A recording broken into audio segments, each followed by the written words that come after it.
lake, however, is eerily silent on the morning of June 1st or July 1st as the sun creeps through the trees. The predator that had laid claim to that particular section of the brittle wood and musky rot currently resides partly in the churned earth of the deadwood and partly on the saddle of one John Peterson.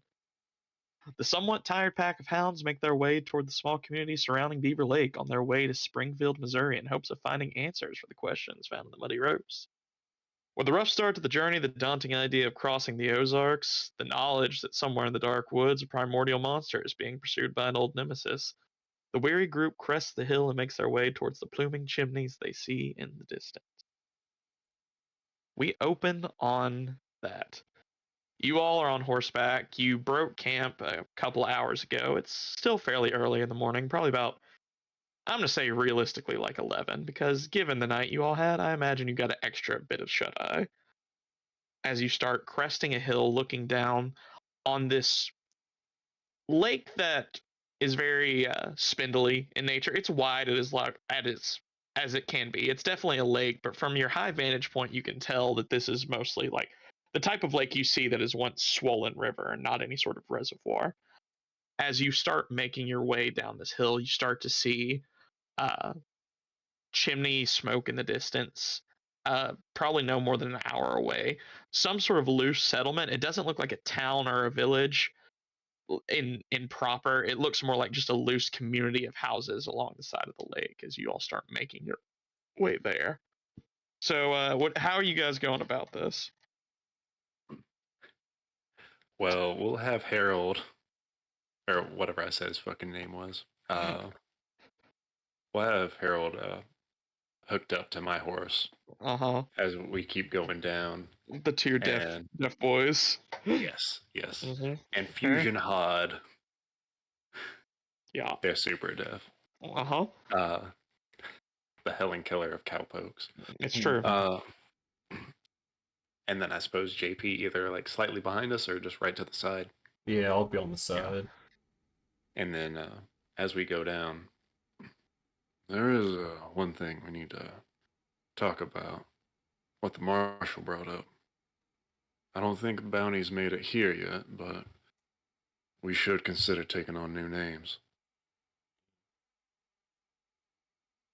Thoughts? Couldn't hurt. All right. I Captain? don't know about all that. Well, the I'm first one to worry thinking about is going to around. be you.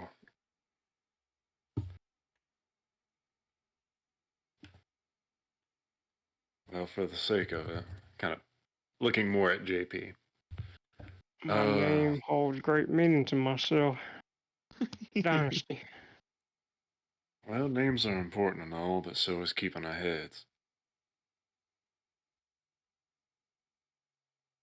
Shoot, we don't even know if there is a bounty on us yet. Not Or in if this there's one town, at all. no. So, But once we get past those mountains, it's a safe bet. so Brian, quick question, Quick question. I know last time we discussed, if I kill somebody, it's not exactly in self-defense. It's not a bad thing in nowadays times if I were to like take things off their body. Yeah. For the purpose of the safety of the group, a minor sin, one of them is very painstakingly in the rules as lying. Would me giving a false name Hmm. how would you like that? Because I'm asking because JP would probably know what would cause his. I think so. Here's the thing about the way your powers work. I think I've always hated the idea of like Paladin breaks oath and then the DM just magically goes, "You have no power no more." So I think it is a decision kind of on your part. It's not so much as I tell you, like, obviously some things I can say are like sins, Yeah. and if you do them, like, you will be punished for them. But something as small as lying, I think it's really more your decision. Okay. Like, do you think this is something so serious that it would weigh so heavily on his own conscience that it might negatively affect his ability to do magic? Okay, that makes sense. Because I was gonna say, some aspects of lying I could definitely see. Like if it's lying for personal gain, obvious Mm-hmm. bad. But in this case, I was gonna ask because I was like, in this case, it's more lying to protect Yeah, no, the party. I think your magic is very much based on your own morality. Okay. And your own morality is very much the center of how you make your power. So if there's ever a point to where you do something that you truly think that is not like an abject sin, but is like kind of iffy, if there's ever a point to where you think, man, this is going to weigh on his conscience, just say so, and Okay. I'll punish you. Sounds good. Sounds good. I wanted to clear that up before we got into it, and then something Yeah. bad happened to the group because I'm like, No. For sure. Okay, cool. Then yes, let's do it. We should probably change our names. All right. Well, I guess call me Edmund Buck. Let's go with that. Is that 2 words or is that your whole first name? My name is Edmund Buck. What is Edmund yours? Smith. My name is Stacy Fake Name. I figured that. So Edmund space Buck. Buck. Okay. Buck. Edmund Buck. Let me catch that in a notebook somewhere so I don't forget it. I really Alright. think JP is like actually writing this down in character. Yes, no, I'm saying that. Yes. You literally see him writing something on like the edge of a tiny little piece of paper. Like I better remember that. Mr. Whitman, what would you like to be called? Mr. John P. Hitman. Reckon something. I was gonna say Something like John H. Blinkman. That's pretty good, I reckon. Pretty good, I reckon. what about Jake G. Hitman? Has a lot of the same pronunciation.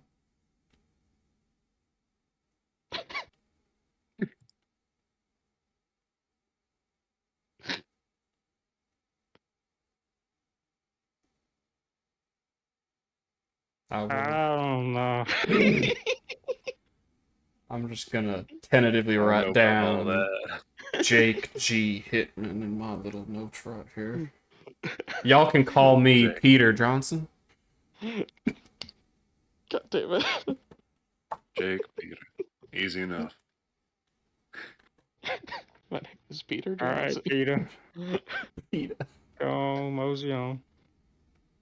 You can call me Edward O'Brien. I reckon you can call me Randall. No. I'll call you Randall. That's No. a strong name, Mr. Randy. Don't do this. Don't do this. But anywho, as you all start conversing with yourselves, coming up with aliases to and getting your story straight as you start making your way into town.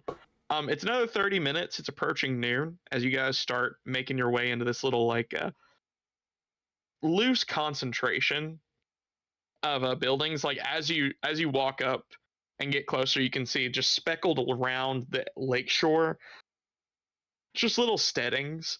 Mostly just seem to be like single houses with like small gardens, maybe a little livestock. A large amount of them have like docks or what you can see as places to tie up boats as you're coming in. But then as you get closer, you see sort of centered in the middle these sort of like log cabin structures. There looks to be about 7 or 8 that are just kind of clustered together on this little like outstretched small plateau or peninsula that just sort of juts out a little further into the lake as you make your way forward. And as you kind of clear this, you see it's calling it a town square would be incorrect because it's not nearly large enough, but there's just a small like semicircle of buildings that just upon inspection briefly you can tell are very like bare bones shops.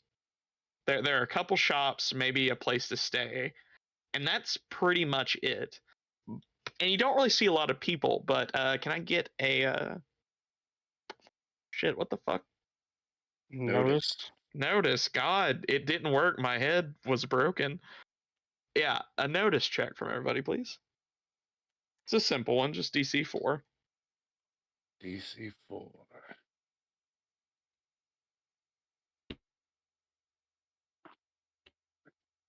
That. Got a 5. Okay, 11. nice. 5. Okay, everybody passes. This is very simple with the extra little tidbit going to Ollie there. As you guys clip clop up, uh, that you most of you don't notice it, but Ollie is the one who kind of pegs it as you're all going in on a small like cedar tree that's sort of like pitched off the side. It's almost missed, but you look at this plank of wood that's just been nailed in, Ollie, that everyone else is just kind of riding past, and on the side, just sort of roughly carved into it, it looks like with a file or something. It says Dale's Hollow. As Wow. you guys start riding in, and then what you all notice is that there's not really people mulling about, but then you look towards the way this place is arranged. It's a semicircle with all the houses being facing towards the lake on this plateau, and at the very end there are two larger there's one large building and then one smaller one. The large building, you all see a sign on it that says Cardiff Hotel, and hotel is super fucking generous, but someone named it that. And Okay. next to it, you don't see a name on it, but there is a dock with some sort of storefront in it. And at that dock, you see a crowd of people sort of gather around, and there's sort of this like murmured buzzing there, like a little bit of excitement actually, as you all start riding up. All right. Boys want to head over there and check it out? Yes, right over there and see what they're looking at. Right after you, Randall. I give a wink. Well, negative inspiration, but okay. Give me a chip. Give me a chip. Yeah, I suppose Randall Hitman leads the way as you all approach this sort of gathering of what looks like a bunch of frontier folk. Best way to put it. You're not close to what would be considered the frontier, but you're in a remote enough area that seems like the best way to describe it.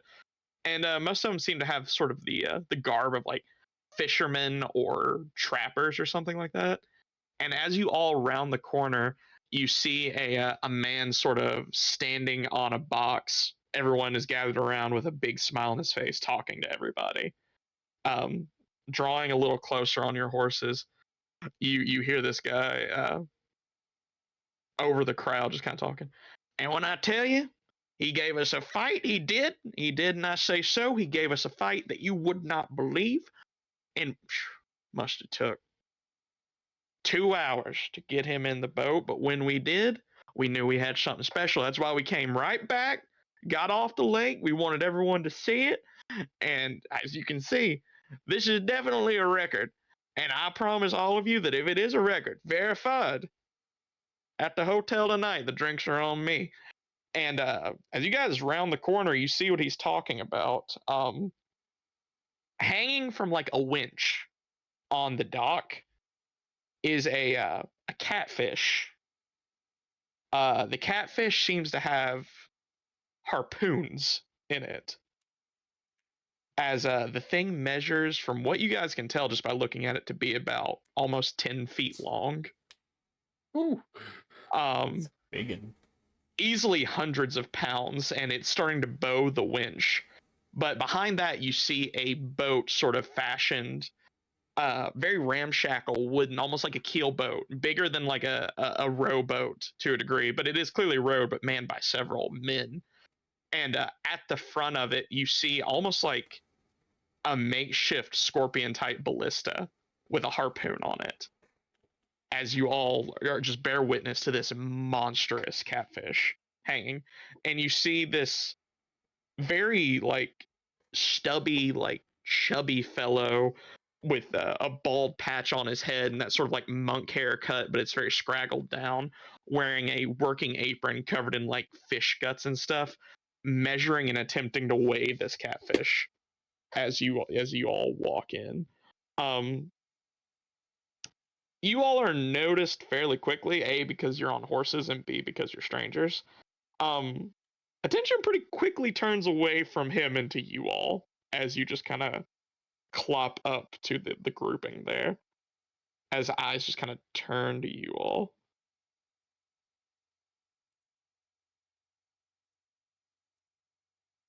Well, that's a mighty fine fish. Why, thank you, says the dude, just kind of pulling his like suspenders out just a little bit.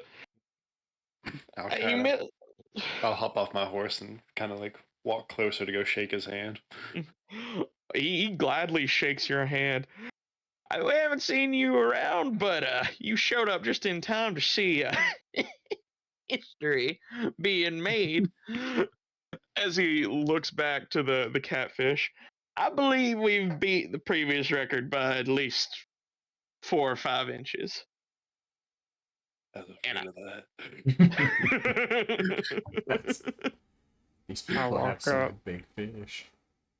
Walk up, take off my hat, hold out my hand. Punch him. I'm gonna punch the shit out of him.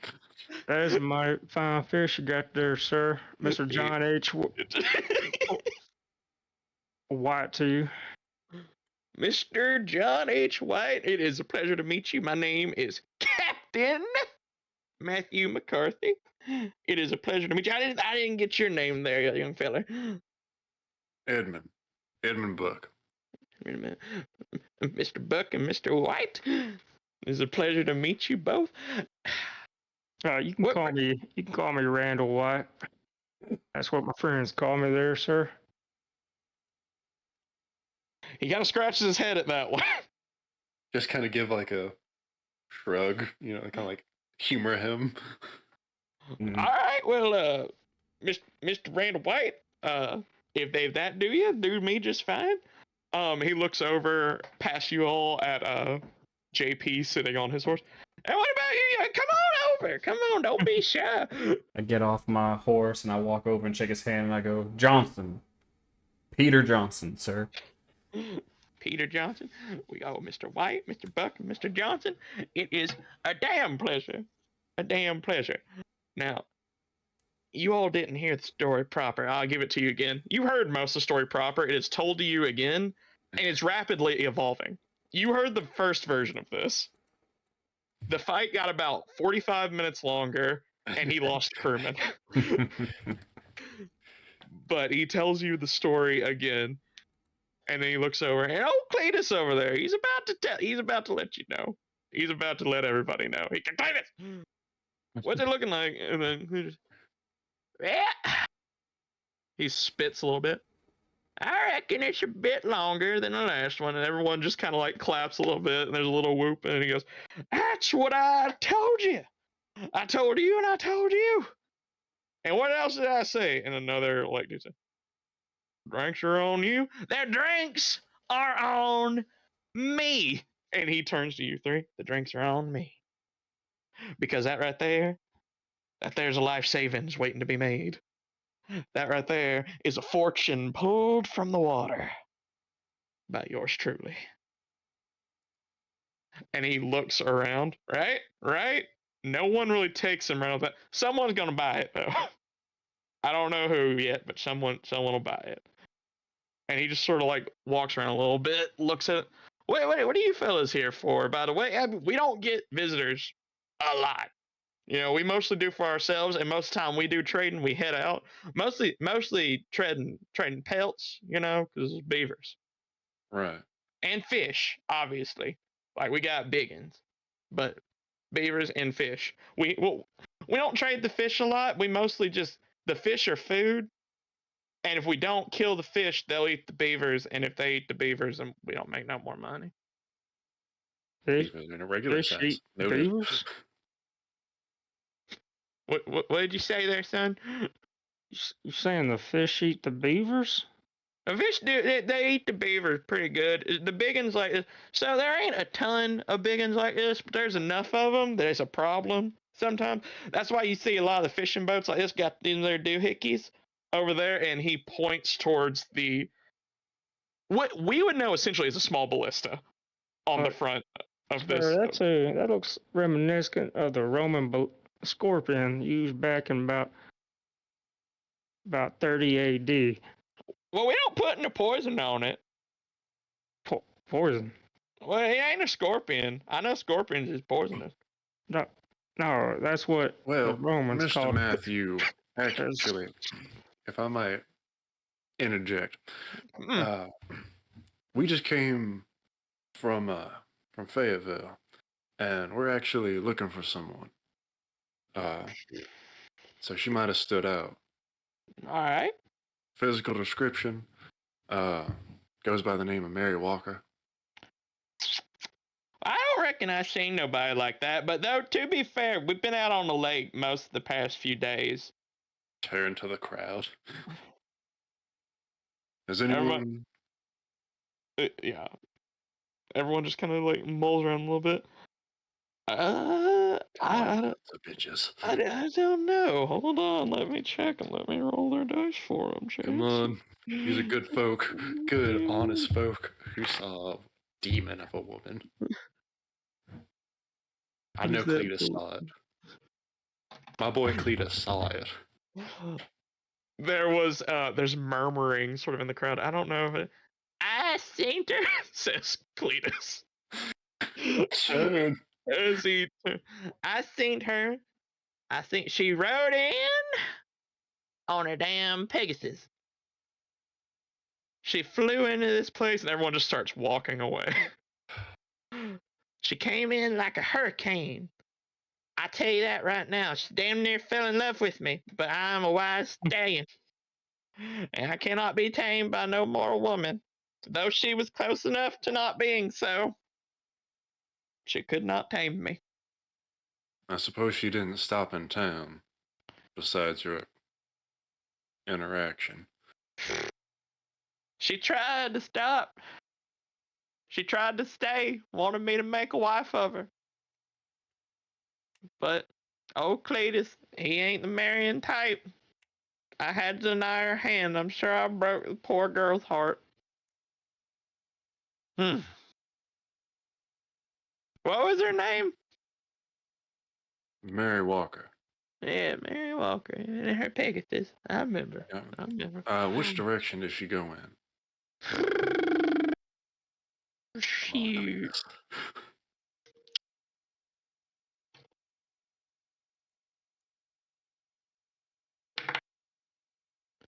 I don't rightly know. From what I can say, she probably she could have up and disappeared like that there chupa thingy. I seen that about a couple seasons ago. And they say it eats goats. Point to the head on the horse. Is that the chupa thingy? Holy shit! You don't have to worry about that no more. Everybody kind of finally draws attention to JP's saddle, and there's a bit of a gasp. And you see Matthew walks back. Well, good God! You know, we thought this was going to get taken care of. We had a fella come by not too long ago. He said he was after things like this, that it was his job to hunt monsters or some shit like that. And he told us it was a bear wolf. And I ain't never heard of a bear wolf before, but a bear wolf? A bear wolf is what he said. I guess some sort of hybrid of a bear and a wolf. That seemed kind of stupid to me though. But I mean, hell, he said he was gonna go kill it. Did you say where he was from? You know, he was one of those fellas that kind of had an air of mystery to him, but it was kind of like one of those he made himself. You know, not like he was actually mysterious, but he was trying to be mysterious. Frankly, I think he was full of shit.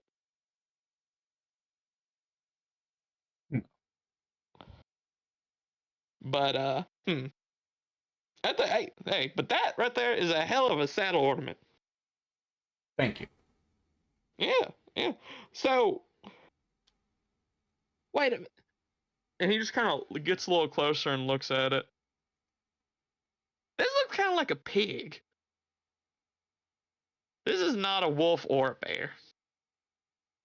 No. And it seems like your mystery man was mistaken.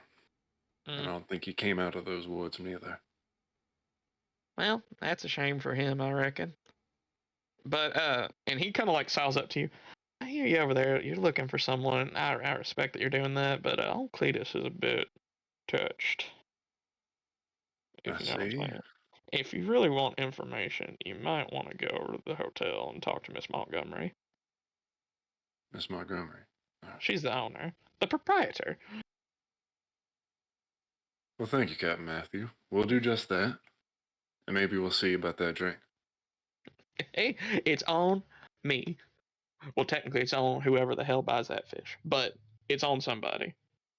And he just kind of snaps and gets a little like kick in his step and starts making his way over to his fish. Kind of pat him on the shoulder, turn around. All right, boys. To the hotel. Oh. You guys start waking your way over the hotel. Yeah. What was his last name again? Is Matthew McCarthy. McCarthy. Okay. Mm-hmm. Captain Matthew Oh McCarthy. no, I had Captain Matthew. I just had the last name. Yeah, you guys walk over to the Cardiff Hotel. The place you were leaving, just to note, as you kind of walk away, it does appear to be like a kind of a bait shop type situation, a bait shop and dock. And you get the idea that Cletus is the proprietor of this place. Mm-hmm. And that kind of explains sort of disrepair that it's in. Um, Shoot.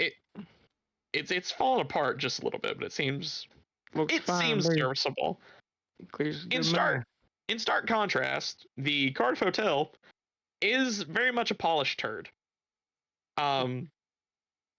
It is made out of the same timber that everywhere else is, but it seems to have been varnished on the side. It's washed. There seem to be planters out front that have been taken care of fairly well. The windows are all clean, not smudged, and you see a balcony up top that has like a couple rocking chairs on top, and everything about it seems clean out of this sort of roughshod material that it is. As you guys, I assume, make your way over to it. Mm-hmm. Yeah. Hitch up the Mhm. horses. Yeah, you guys hitch up and open the door. You open the door. You see, again, bare bones is the right word. The entire place is sort of that log cabin sort of chic.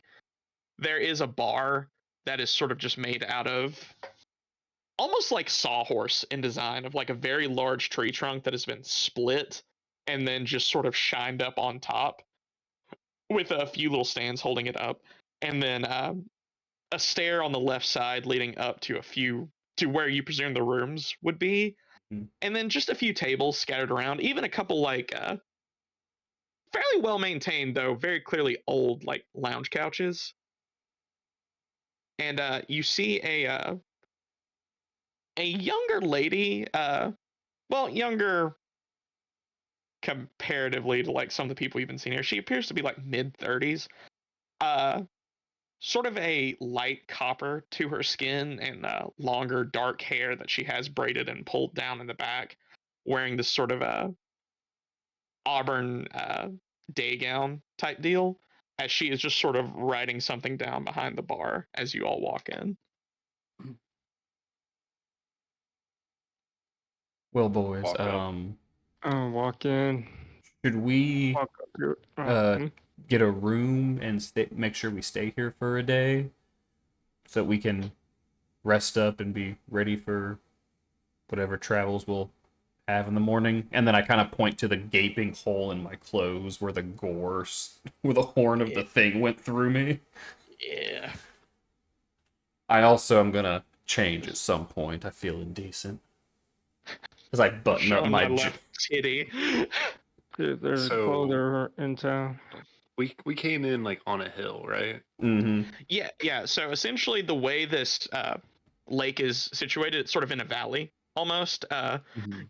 The way you guys came in, you can tell this lake is essentially a broader part of a river, and so the river itself has carved out a natural valley that this lake seems to be situated around. So you guys Okay. came from the opposite side of the valley, so you got a good look at sort of like the lake and its surroundings as you came over. So are we gonna need like passage over the lake or slash river? If you want to go to like if you so here's kind of the breakdown here. If you guys are going north east towards Springfield, Mm-hmm. you're gonna have to cross the river or lake at some point. Okay. Because the way this lake goes, it kind of curls up from the southwest and then kind of cuts across the east. Okay. So you will have to cross the lake eventually. There might even be you're not sure like how the river winds. You'll have to get more information on it. But from what you guys can see from the top, there may even be a case to find some sort of river craft and go down the river. Okay. But you're not positive on that yet. And so this is like the only kind of like town around Beaver Lake. There, when you came over, you could see like little homesteads dotted around it, but this is the largest concentration. Okay. All right. Yeah, that's what I was asking. Well, perfect. We're already on great rapport with someone who owns a boat. Hmm. Mm. Hate to lose any more time, but I'm not gonna ask you to travel like that. Let's poke around and see what we can't find first. Is that Yeah. all right? Yeah, yeah. I was just figuring if we were gonna stay the night, we could go ahead and have a room prepared and ready. I doubt they have a shortage on rooms. How dare you? I dare, bitch. Walk on up. Just she's sort of writing something. It looks like she may be writing a ledger as she sort of like peers up at you as you approach. Well, oh my. And she sort of straightens up. It has been some time since we have seen new faces here. How can I help you, gentlemen? Take off my hat. It's been some time since I've seen a Glare. pretty face as yours. You can call me Randall, ma'am. Hold up my hand. Inspiration. Just she kind of like smiles a little bit, takes it. Well, consider me flattered, Mr. Randall. And she sort of just lets you take her hand and just sort of like nods to you a little bit. And what about you two? Ma'am? I just kind of nod in salutation. Salutation. Salutation. That's a big word right there. My name's Edmund. The captain down by the dock told us to come find a Miss Montgomery. Captain. Oh, Matt. Sure, the captain. I am Miss Montgomery, Elaine Montgomery.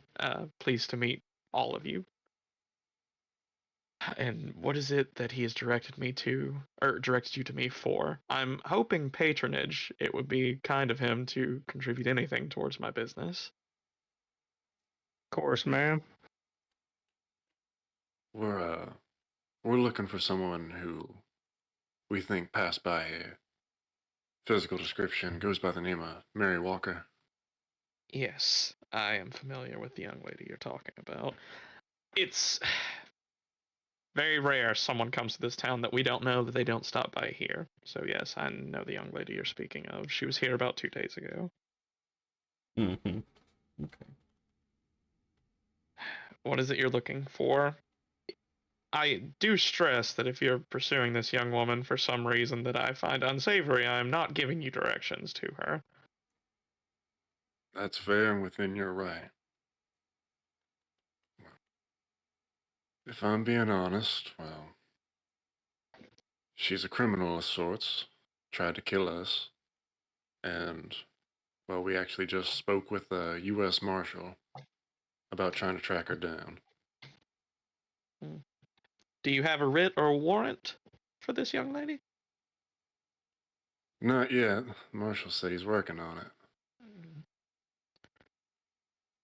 Persuasion? You may give me a persuasion check. I'm gonna say the DC on this one. You're already 9. getting a chip. It's 9.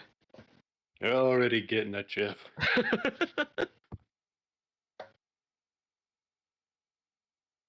Unless.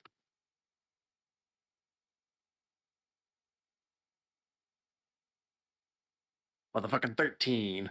Nice, nice. D4 carried me. And that's with a raise, so. Well, you don't seem dishonest. And she just kind of looks down at what you're wearing. All right. I'll tell you what I know, but I'm afraid it's not much. She came in here not too long ago. Like I said, maybe 2 days ago. She stopped, stayed the night. She didn't say very much. She seemed determined and grim. At least that's how I would describe her. She also did not seem lightly armed, if that's of concern to you all, considering what you've told me. But Figured. Yeah, we expected as much, unfortunately. she was asking a lot of questions, all of which I answered about as tentatively as I have yours. But I think at least someone gave her the answer she was looking for. But she left the next morning and headed, I believe, east along the riverbank. Might I ask what kind of questions she was asking about? She was asking about other farmsteads that might dot the mountains around here. I didn't give her any specifics, but I'm sure someone else did. She was asking about specifically livestock farms, which I told her there weren't many of, but she was asking about them nonetheless. All right. Well, thank you, Miss Montgomery. That's greatly appreciated. Now, not to be terse, gentlemen, but am I to see anything for my efforts here? I have rooms for rent, she says. She looks up and then eyes all three of you. Yes, ma'am, we would like to procure a room if we could. Well, all right. That can be arranged. For how long will you be staying? I look at the guys and I'm kind of like, probably one night. Just the night. All right. Well, just the night for room and board, though I do believe activities will probably be happening tonight because of Captain McCarthy's achievement. A quarter each will suffice. I'll give her $1. God damn. You're C-noting this woman. There's more where that came from, baby.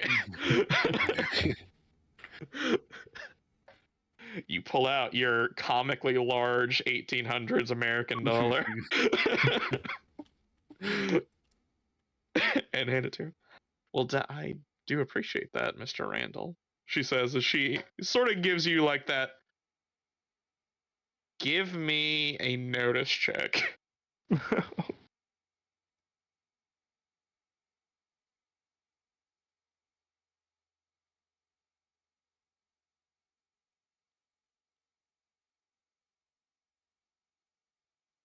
14. Holy shit. That's a look that says, I can milk you.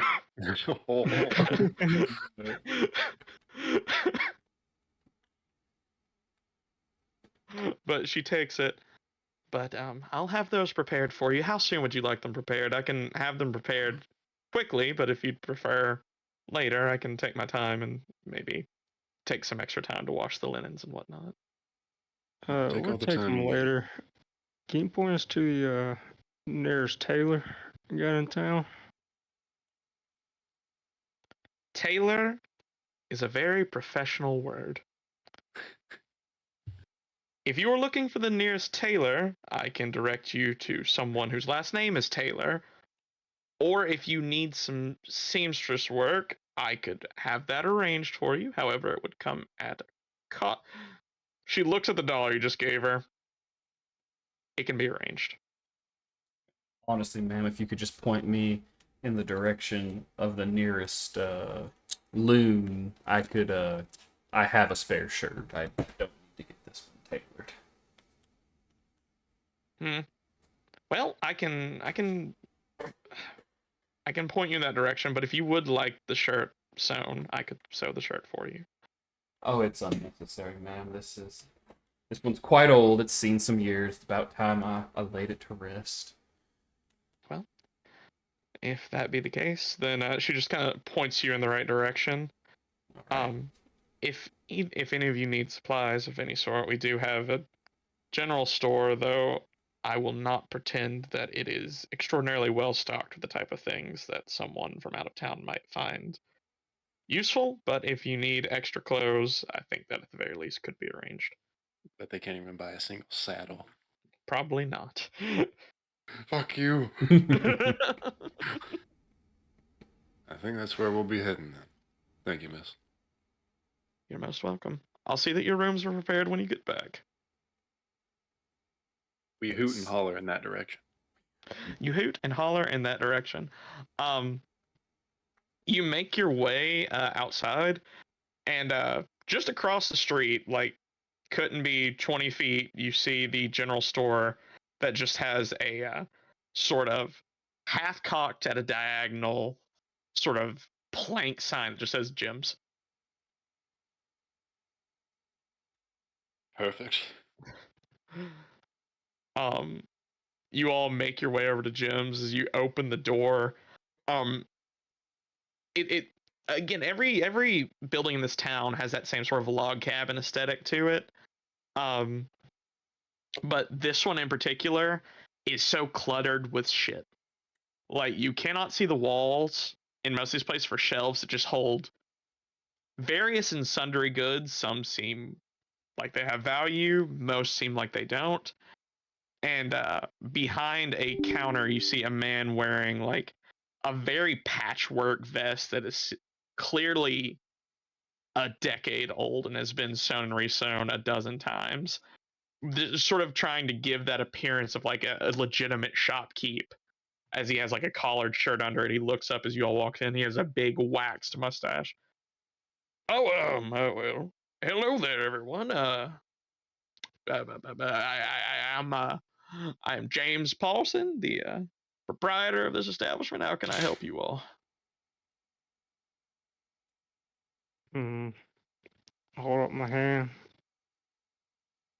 I'm Randall to you, sir. How you doing today? I am doing quite well. Um, better that I see new faces. How can I help you all? My friend here needs some new clothes. I, Killed I a little monster out in the woods. a monster. Oh, all right then. Sure. um, he looks over at you. He kind of like assesses your size. I've got a few things that might do you, and he kind of rustles around a little bit. Uh, he pulls from behind the counter this sort of like old brown buckskin